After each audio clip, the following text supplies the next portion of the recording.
Salut la team, aujourd'hui on se retrouve pour une nouvelle vidéo dans laquelle je vais énoncer tout ce qu'il y a à savoir sur le FC Barcelone. Alors, pour tous ceux qui sont nouveaux sur la chaîne, n'hésitez pas surtout de vous abonner et de laisser un like. On peut commencer.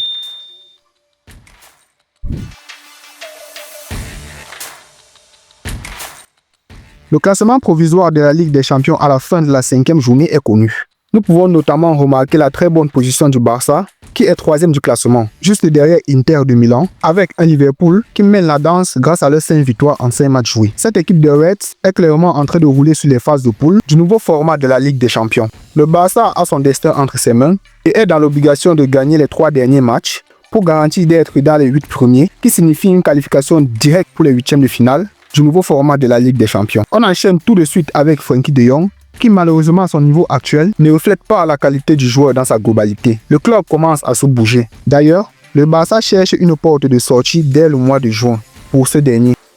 Mais ce n'est pas tout, car selon le média FF Polo, le club a retiré l'offre de renouvellement qu'il avait soumise à Frenkie de Jong il y a plusieurs mois après que celui-ci n'ait pas répondu. Le club évaluera à nouveau sa situation et ses performances et il n'est pas exclu qu'une nouvelle offre soit soumise. Mais l'offre précédente a été expirée et ne sera pas approuvée même si le joueur y répond. C'est dommage pour ces derniers car un joueur de son talent ne peut pas pondre de tels rendements et de telles performances. J'espère vraiment qu'il va se bouger, qu'il va s'entretenir pour revenir à son meilleur niveau. Et on continue cette revue de presse avec le musée du nouveau Camp Nou qui aura comme première pièce une réplique du maillot du Barça en 1999, offert par Roger Krug à Joan Laporta. Et voilà le rendu sur Lamine Yamal, il est plutôt pas mal, je trouve. En parlant de Lamine, ce dernier va recevoir le feu vert médical samedi, de même que Ferran Torres.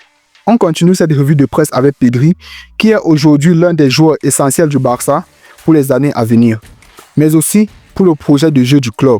Selon le média Sancho Valle, Barcelone veut faire de Pedri le leader du projet.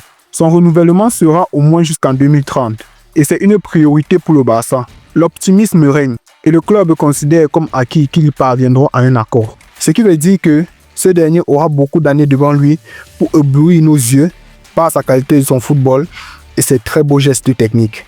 Ce qui veut dire que ce dernier aura beaucoup d'années devant lui pour éblouir nos yeux de son talent et de la beauté de son football. Nous avons aussi appris que Inigo Martinez avait eu une petite gêne à la cuisse, mais plus de peur que de mal, car ce dernier sera prêt pour jouer contre Las Palmas. Ceci est confirmé par le média AS. Et nous allons terminer cette revue de presse avec la prolongation imminente de Gérard Martin, qui prolonge jusqu'en 2028 avec une clause libératoire de 100 millions.